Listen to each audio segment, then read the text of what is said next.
আমাদের জন্য দোয়া করেন। আমি আলোচনার সুবিধার্থে আপনাদের কাছে কোরআন হাদিস থেকে একটা নোট করে এসেছি, সুবিধা হয়েছে। আসুন আমরা সেখান থেকে দেখে নিই। কোরআন কারীমের সূরা আল-ইমরান, সূরা আল-ইমরান সবাই একটু খেয়াল করে শুনবেন। আয়াত নম্বর হলো 61। সূরা আল-ইমরানের 61 নম্বর আয়াত নাযিল হলো। সুবহানাল্লাহ। কোরআন আয়াত নাযিল হয়েছে। কোরআন যখন নাযিল হয়েছে একটু বলে নেই কোরআন কি জিনিস। আল্লাহ রাব্বুল আলামিন বলেন, লাউ আনজালনা হাযাল কুরআন আলা জাবাল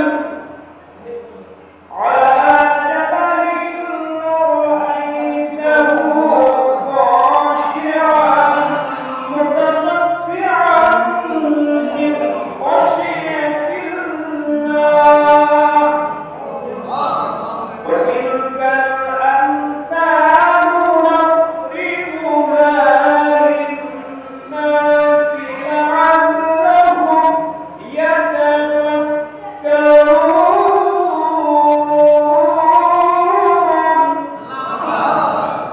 আল্লাহ রাব্বুল আলামিন বলেন, এই কোরআনকে যদি আমি পাহাড়ের উপরে নাযিল করতাম তাহলে পাহাড়টা কেটে তৌজির হয়ে যেত, বিদীর্ণ হয়ে যেত। পাহাড়ের শক্তিশালী হওয়া সত্ত্বেও আল্লাহ পাহাড়ের উপরে কোরআনকে নাযিল করেন নাই। কারণ কেন নাযিল করেন নাই আল্লাহ বলে দিয়েছেন। যদিও ব্যক্তি বিশাল, এটা অনেক বড়, অনেক শ্রেষ্ঠ, তার উপরে যদি আমি নাযিল করতাম কোরআনকে, কোরআন এমন জিনিস এটাকে ধারণ করার ক্ষমতা পাহাড়ের নাই, বিধায় আমি পাহাড়ের উপরে কোরআনকে নাযিল করি। তারপরে বুঝলেন মানুষের উপরে আপনার আমার নবী রাহমাতুল লিল আলামিন নবীর উপরে আল্লাহ কোরআন নাযিল করেছেন। কেন নাযিল করেছেন? হুদাল লিল মুত্তাকিন, যারা আল্লাহর হবে তাদের হিদায়াত হবে। সুবহানাল্লাহ। কোরআন আল্লাহ বড় এবং আদব তাজিম করবে, তেলাওয়াতকারী শ্রবণকারী উভয়কে তাজিমের সাথে এটা শ্রবণ করতে হবে। আল্লাহ আমাদের তৌফিক দান করুন। আমিন। কোরআন কারীমের সূরাতুল আল-ইমরান 61 নম্বর আয়াত নাযিল হয়েছে। আল্লাহ রাব্বুল আলামিন কোরআন কারীম নাযিল করেছেন। আয়াতের অংশ হলো আবাদানা ওয়া আবাদানাকুম ওয়া নিসাআনা ওয়া নিসাআকুম ওয়া আনফুসানা ওয়া আনফুসাকুম থুম্মা নাবতাহিল ফানাজআল লা'নাতাল্লাহি 'আলাল কাযিবিন। আল্লাহু আকবার। ইহুদিদেরকে ডেকে বলার জন্য আল্লাহ রাব্বুল আলামিন বলেন, আমি আমার হে আমার মাহবুব আমার প্রিয় নবী, আপনি তাদেরকে ডেকে ডেকে বলেন যে তোমরা যদি সত্য হয়ে থাকো তাহলে তোমরা তোমাদের ছেলেদেরকে ডাকো। সুবহানাল্লাহ। তোমাদের মেয়েদেরকে ডাকো, তোমরা নিজেরা উপস্থিত হও, তোমাদের মধ্যে যারা পুরুষ আছে ছেলে আছে তাদেরকে ডাকো, যারা মেয়ে আছে মহিলা আছে তাদেরকে ডাকো, একত্রিত করো। ডাকার পরে তারপরে দেখা যাবে তোমরা সত্যবাদী না, আমরা সত্যবাদী। যদি মিথ্যাবাদী হয়ে থাকো আল্লাহর পক্ষ থেকে লানত আসবে তার উপরে। আল্লাহ শিখিয়ে দিচ্ছেন আমি ডাকে আপনি, এটাকে বলে মুবাহাসা। একটা আছে না মুনাজারা, বাহাস আছে না বাহাস, যে আমারটা সত্য না তারটা সত্য। বিভিন্ন বাহাস আছে। আমরা দেখেন নবীজি নূর না মাটি, নবীজি হাজরত জানেন কি জানেন না, নবীজি হায়াতুন নবী কি না। আমাদের ঈমান হলো নবীজি নূর না আলাহু। সুবহানাল্লাহ। আমাদের ঈমান হলো নবী হায়াতুন নবী, রওজায়ে আখির নবীজি জিন্দা। পৃথিবীর যে কোনো প্রান্ত থেকে আপনি নবীকে সালাম দেন, ফেরেশতারা নবীর কাছে দিয়ে সালাম পৌঁছে দেয়। সুবহানাল্লাহ। নবীজি তো বহু ঊর্ধ্বের কথা। আল্লাহ রাব্বুল আলামিন বলেন তোমরা তাদেরকে মৃত্যু বলো না যারা আল্লাহর রাস্তায় ফি সাবিলিল্লাহ, যারা আল্লাহর রাস্তায় মৃত্যুবরণ করেছে, শহীদ হয়েছে, তোমরা তাদেরকে মৃত্যু বলো না। বাল আহইয়াউ ওয়ালাকিন লা ইয়াশউরুন, বরং তারা জীবিত, তোমরা এর খবর রাখো না। তোমরা যারা অনুধাবন করতে পারো না এরা জীবিত, এরা রিজিক প্রাপ্ত। তো যদি মুমিনদের ব্যাপারে সাধারণ মানুষের ব্যাপারে এই হয়, আল্লাহর হাবিব রওজায়ে আখিরে মৃত্যু হতে পারে? আমাদের আকীদাকে আমরা আগে শক্ত করে নেই, মজবুত করে নেই। আমরা কেন আহলে সুন্নাত ওয়াল জামাত? যারা নবীজিকে মৃত্যু বলে, নবীজিকে হাজরত না বলে, নবীজিকে নূর না মানে, আমরা এদের বয়ান শুনে শুনে আস্তে আস্তে আমাদের মেধা মস্তিষ্ককে আমরা নষ্ট করে দিয়েছি। এটা আমাদেরকে এই ভাবে করতে হবে না, ঠিক কি না? আর যদি বলেন ঠিক কি না? এজন্য ওলামায়ে কেরামদেরকে আমরা আহ্বান করব, পায়ে হাত দিয়ে আসেন, বসেন, কোরআন খুলেন, হাদিস শরীফ খুলেন, দেখেন। মানুষদেরকে ধোঁকা দিবেন না, সর্বদা মানুষদেরকে ঈমান থেকে দূরে নিয়ে আনবেন। অল্প খান ভালো খান, একটা ভালো থাকে। অনেক বেশি খাইয়া পেটটা খারাপ কইরা আপনি কি করবেন বলেন? আপনি অনেক আমল করেছেন, খবর নিয়ে যাওয়ার সময়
শুহাদায়ে কারবালার মধ্যে কে ছিলেন?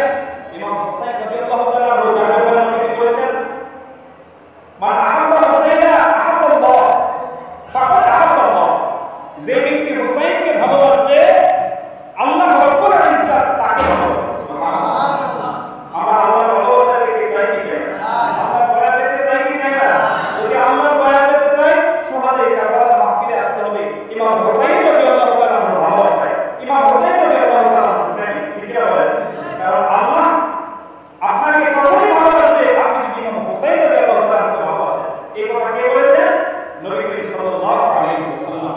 নবীজি বলেছেন, মান আহাব্বা হুসাইনা ফাকাদ আহাব্বাল্লাহ। যে হুসাইনকে ভালোবাসবে আল্লাহ রাব্বুল আলামিন তাকে। সুবহানাল্লাহ। এবং আহলে বাইতের পরিচয় নিয়ে নেই। কোরআনুল কারীমে অন্য একটি আয়াত নাযিল হয়েছে। এই আয়াতটি হলো সূরা আহজাবের 33 নম্বর আয়াত। সূরাতুল আহজাব আয়াত নাম্বার 33। আয়াত হলো ইন্নামা ইউরিদুল্লাহু লিইউযহিবা আনকুম রিজসা আহলাল বাইতি ওয়া ইউতাহহিরাকুম তাতহীরা। আল্লাহু আকবার। আর জোরে বলেন আল্লাহু আকবার। আয়াতের অর্থ হলো নিশ্চয়ই আল্লাহ তাআলা চান তাদের থেকে অপবিত্রতা দূর করতে। তার থেকে যারা আহলে বাইতের থেকে অপবিত্রতা দূর করতে এবং তাদেরকে পরিপূর্ণভাবে পবিত্র করে দিতে চান। সুবহানাল্লাহ। ওয়া ইউতাহহিরাকুম তাতহীরা। আল্লাহ তাআলা পূর্ণভাবে তাদেরকে পবিত্র করতে চান। অর্থাৎ জন্ম থেকে মৃত্যু পর্যন্ত কখনোই কোনো লোভ, কখনো কোনো হিংসা, কখনো পরনিন্দা তাদেরকে গ্রাস করতে পারবে না। আল্লাহ তাআলা পূর্ণভাবে পবিত্র করে দিয়েছেন। সুবহানাল্লাহ। এজন্য দেখেন আহলে বাইতের উপরে যারা নবী পরিবারের সদস্য বর্তমানে আছে, তারা সৈয়দ বংশ আছে কিনা? এই সৈয়দ বংশটা অরিজিনাল যারা, এরা আহলে বাইত। সুবহানাল্লাহ। আহলে রাসূল এদের জন্য যাকাতের পয়সা দেওয়া নিষেধ। আপনি আমি যে কোনো বংশের হয়ে যদি আমাদের এরকম হয় সব পরিমাণ সম্পদ নাই, গরিব হয়ে গেল, আপনি আমি যে কোনো অর্থে যাকাতের মাল খাইতে পারবো, ফিতরা খাইতে পারবো। কিন্তু আওলাদে রাসূল যদি হয়, সৈয়দ বংশ যদি হয়, ওনাদের জন্য স্পেশাল ভাবে আল্লাহ হাবিব নিষেধ করেছেন, ওনারা যত গরিবই হোক যাকাত ফিতরা খেতে পারবে না। কারণ এর থেকে আল্লাহ পবিত্র করে দিয়েছে। সুবহানাল্লাহ। কারণ কি হবে না? সুবহানাল্লাহ। সুবহানাল্লাহ। অনেক অনেক কেরামের দিকে আপনারা বলেছেন, হযরত জুলাইল বুখারীর কথা আপনারা বলেছেন সেদিকে আগে। এই আয়াতে কারিমা যখন নাযিল হলো, হযরত মা আয়েশা সিদ্দিকা রাদিয়াল্লাহু তাআলা আনহা বলেন, আল্লাহর হাবিব একটি কালো পশমি চাদর, কোন রঙের? কালো রঙের একটি পশমি চাদর, মখমল কাপড়ের মতো এরকম একটি চাদর নিয়ে আল্লাহর হাবিব দৌড়ে আসলেন।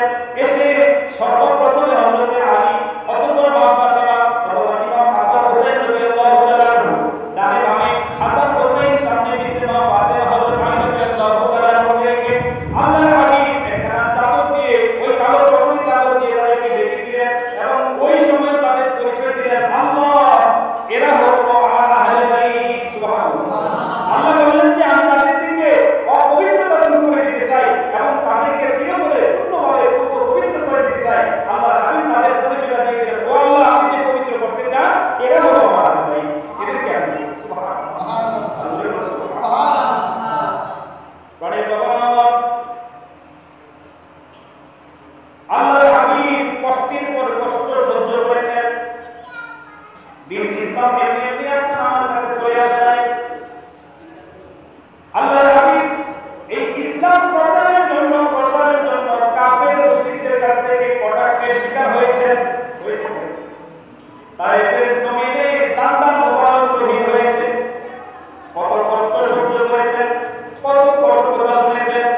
আপন প্রিয় লোকেরা বিভিন্ন তুহমত দিয়েছে, জাদুকর বলেছে, আল্লাহর হাবিবকে বিভিন্ন তুহমত দিয়েছে, আফতার বলেছে, বিভিন্ন ভাষায় নবীজিকে তারা তুহমত দিয়েছে। আল্লাহ রাব্বুল আলামিন বলেন, হাবিব আমার আপনি যে এত কষ্টের পর কষ্ট সহ্য করে ইসলাম নামক এই সুন্দর জীবন ব্যবস্থাকে মানুষের কাছে উপস্থাপন করলেন, মানুষেরা এমন একটা দিন ব্যবস্থা পেয়ে গেল যে দিন ছাড়া কেউ জান্নাতে প্রবেশ করতে পারবে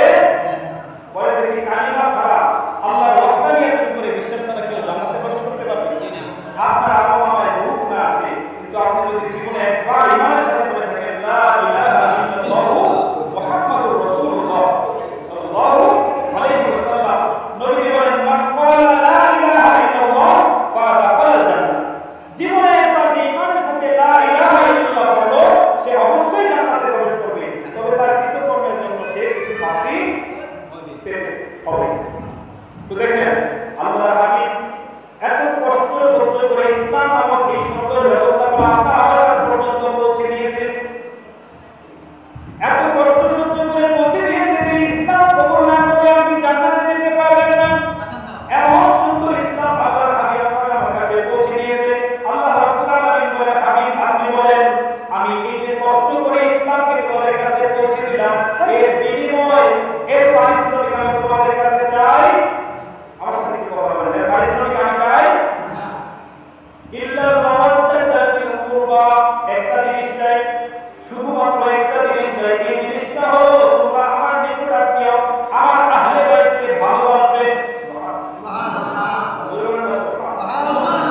আপনি আমি যদি পরিশ্রম করে বলেন দেখি পারিশ্রমিক ছাড়া কি পরিশ্রম করে কেউ? আপনি একটু লোকের কাজের জন্য রাখছেন, আপনি 9টা থেকে 3টা পর্যন্ত কাজ করবে, যাওয়ার সময় কি টাকা ছাড়া চলে যাবে? চলে গেল, বেকার বেলা এসে বসে থাকবে, টাকা দেন, ঠিক কিনা বলেন? পারিশ্রমিক ছাড়া কেউ কাজ করে? করে না। আল্লাহ রাব্বুল আলামিন বলেন, হাবিব আপনি যে কষ্ট করে ইসলামকে পৌঁছে দিয়েছেন, আপনি বলেন আমি কোনো পারিশ্রমিক চাই না, একটা জিনিস চাই, তোমরা আমার আহলে বাইতকে ভালোবাসবে। তাহলে আহলে বাইতের ভালোবাসা এটা কেউ কেউ বলে থাকে ইচ্ছার বিষয়, কেউ মানে কারবার মাফিক করুক বা না করুক তার ইচ্ছা, বলে কিনা বলেন? কেউ করলে আবার কেউ কটাক্ষ করে বলে যে অতিরিক্ত কাজ করলো।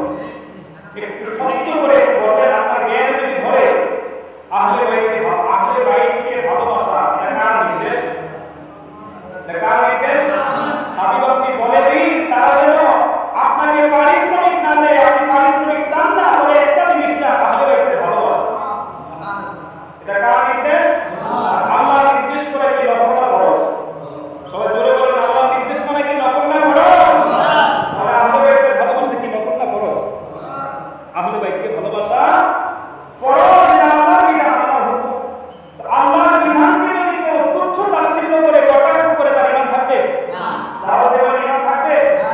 আপনি পালন তো করবেনই না, বরং তার বিরুদ্ধাচরণ করবেন, বিরোধিতা করবেন, কটাক্ষ করবেন, তুচ্ছ তাচ্ছিল্য করবেন। এই সাহস আপনাকে আল্লাহ এবং তার রাসূল দেয় নাই। আল্লাহ আপনাকে একটা গণ্ডির মধ্যে রেখেছে, আপনার সুতা ছেড়ে দিয়েছে, আপনি আমি মানুষের মতো উঠছি, ঘুড়ির মতো উঠতেছি, আবার নির্দিষ্ট সময়ে এই সুতা যখন নাকে করে টান দেওয়া হবে আল্লাহর কাছে যেতে হবে, কি হবে না? কুল্লু নাফসিন যায়িকাতুল মাউত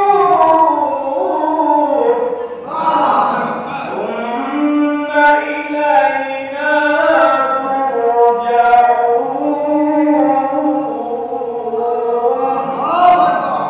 কেউ থাকতে পারবে না। কুল্লু নাফসিন যায়িকাতুল মাউত, প্রত্যেককে মৃত্যু গ্রাস করবে। আল্লাহ রাব্বুল আলামিন বলেন, আল্লাযী খালাকাল মাউতা ওয়াল হায়াতা লিয়াবলুয়াকুম আইয়ুকুম আহসানু আমালা।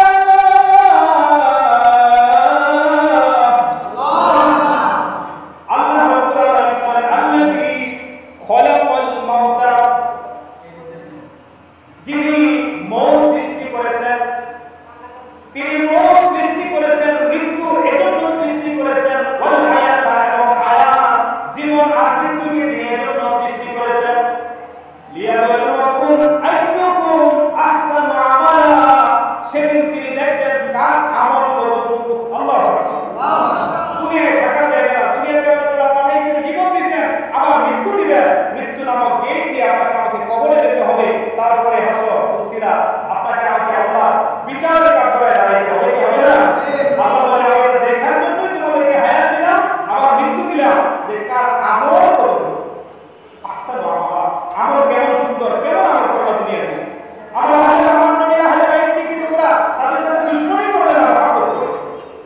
আমার নবীর আহলে বাইত যার ব্যাপারে নবীজি বলছেন, আমার হুসাইন হলো আমার থেকে, নবীজি বললেন আনা মিন হুসাইন,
মুরব্বী বাবা